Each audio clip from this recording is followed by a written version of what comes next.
반가. 안녕하세요.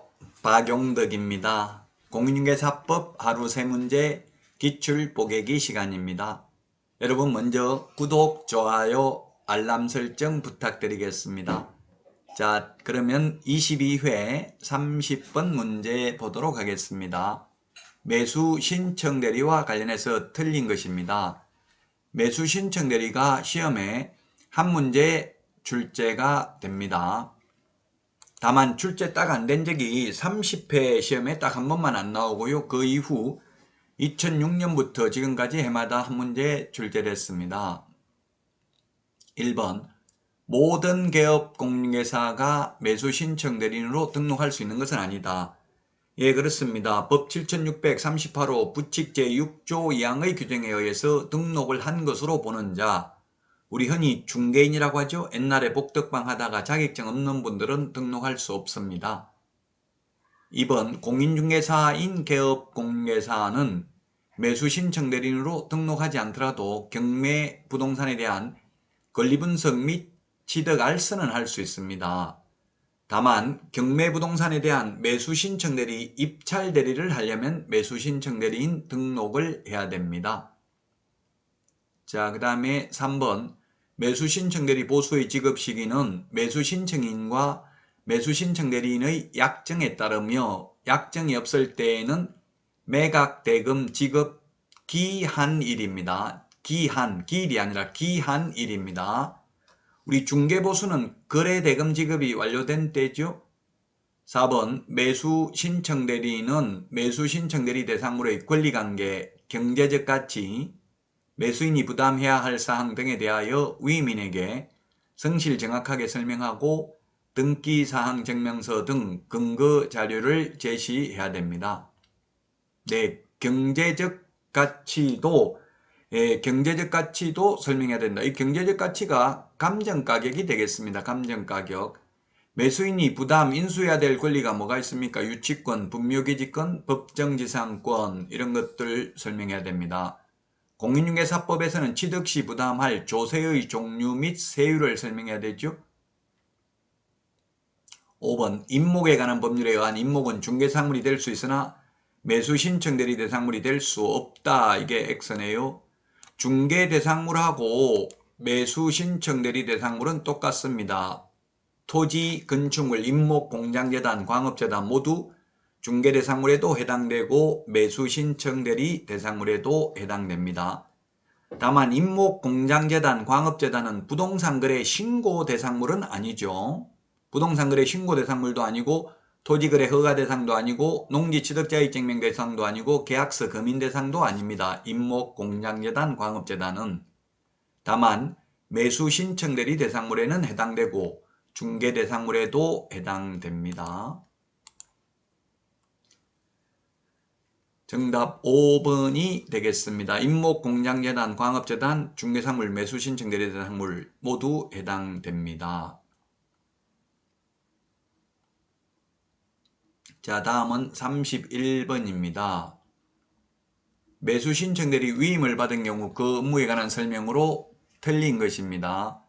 1번 매수신청인은 대법원 규칙이 정하는 바에 따라 집행법인 정하는 금액과 방법에 맞는 보증을 집행관에게 제공해야 된다. 금액이 얼마입니까? 최저 매각가격의 10%입니다. 최저 매각가격이 10%라는 게 가장 많이 나왔고요. 그 다음에 방법은 뭐 현금을 내도 되고요. 보증금은 아니면 보증보험 증권을 내도 됩니다. 자, 그 다음에 차순위 매수신고는 그 신고액이 최고가 매수신고액에서 그 보증금을 뺀 금액, 그 보증금을 뺀 금액을 넘는 때에만 할 수 있습니다. 최고가 매수신고액에서 그 10%를 뺀다면 X죠. 보증금은 최저 매각가격의 10%입니다. 3번 공유물 지분이 경매되는 경우 공유자는 매각기일까지 보증을 제공하더라도 최고가 매수신고가격과 같은 가격으로 채무자의 지분을 우선 매수하겠다는 신고를 할 수 없다 했는데 할 수 없다가 X네요. 할 수 있습니다. 즉 공유자 우선 매수 신고를 할 수 있습니다. 따라서 3번이 정답이 되겠네요. 틀린 것은 3번이 정답입니다. 공유자 우선 매수 신고할 수 있습니다. 구임대주택법상 임대주택 우선 매수, 임차인 우선 매수 신고도 할 수 있습니다. 따라서 3번이 틀렸고요. 4번 차순위 매수 신고인은 매수인이 대금을 모두 지급하면 매수의 책임이 없게 되며 즉시 매수 신청의 보증을 돌려줄 것을 요구할 수 있다. 차순위면 2등이죠. 2등. 2등을 할 실익은 사실상 없습니다. 이론적으로 시험에 나오지만 차순위 매수 신고는 재고가 매수 신고인이 신고한 금액에서 그 보증금을 뺀 금액을 넘는 때에만 할 수 있습니다. 왜 2등을 뽑느냐 하면 1등이 보증금만 걸어놓고 잔금을 안 내면 2등에게 매수 기회가 옵니다. 그 보증금은 재고가 매수 신고인이 낸 보증금은 안 돌려주죠. 안 돌려주면 배당 계단에 편입하는데 그 안 돌려주는 금액하고 2등 차순위에게 판 금액하고 합하면 결국 1등이 재고가 매수 신고액으로 신고한 금액으로 판 거하고 똑같기 때문에 차순위 매수 신고인을 뽑습니다. 5번 임대주택 임차인의 우선 매수 신고에 따라 임차인을 차순위 매수 신고인으로 보게 되는 경우 매수 신청 대리인은 그 차순위 매수 신고인의 지위를 포기할 수 있다. 포기 안 하면 돈을 돌려받을 수가 없죠. 재고가 매수 신고인이 돈 다 낼 때까지 한 달 정도 기다려야 되니까 차라리 포기하는 게 더 유리할 수도 있습니다. 매수 신청 대리인이 할 수 있는 게 7가지가 있습니다. 할 수 없는 게 뭐냐면 소송 대리는 안 됩니다. 명도 소송, 항고 소송, 배당 이의 소송은 안 되고요.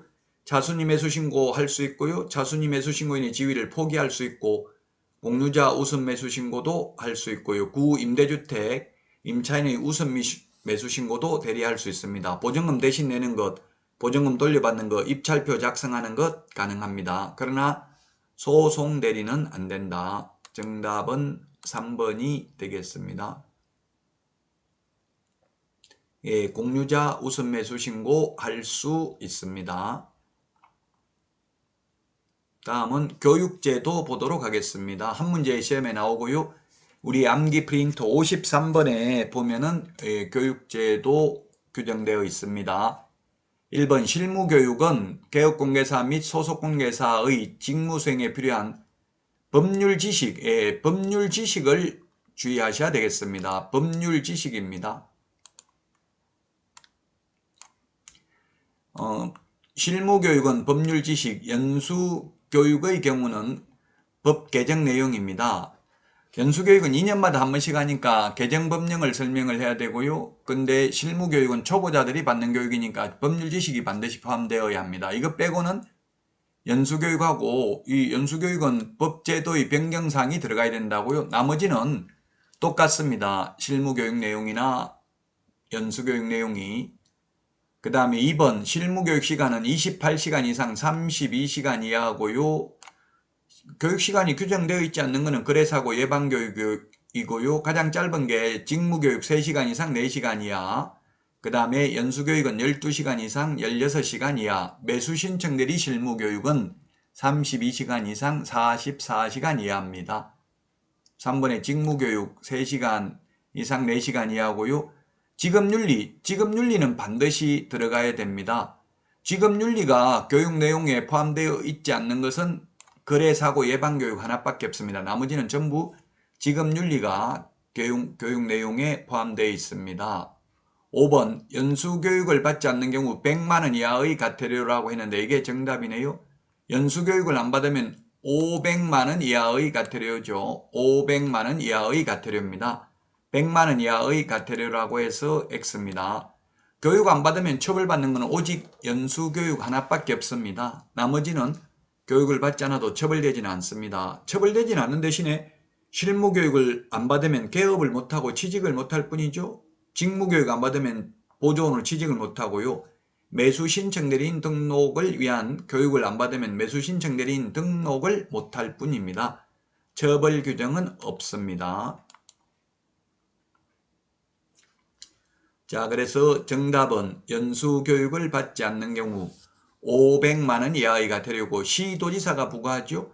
시도지사가 부과하는 게 연수교육, 그 다음에 자격증 미반납 시 100만 원 이하의 과태료는 시도지사입니다. 나머지는 다 등록관청이고요. 다만 협회 거래정보사업자 정보통신 서비스 제공자에 대한 과태료는 국토부 장관이 부과한다는 점도 기억하시기 바랍니다. 여러분들 많은 도움 되셨나요? 도움 되셨다면 구독, 좋아요, 알람 설정 해 주시면 감사하겠습니다. 그러면 다음 시간에 또 찾아뵙도록 하겠습니다. 행복한 하루 되시기 바랍니다. 안녕히 계십시오. 안녕.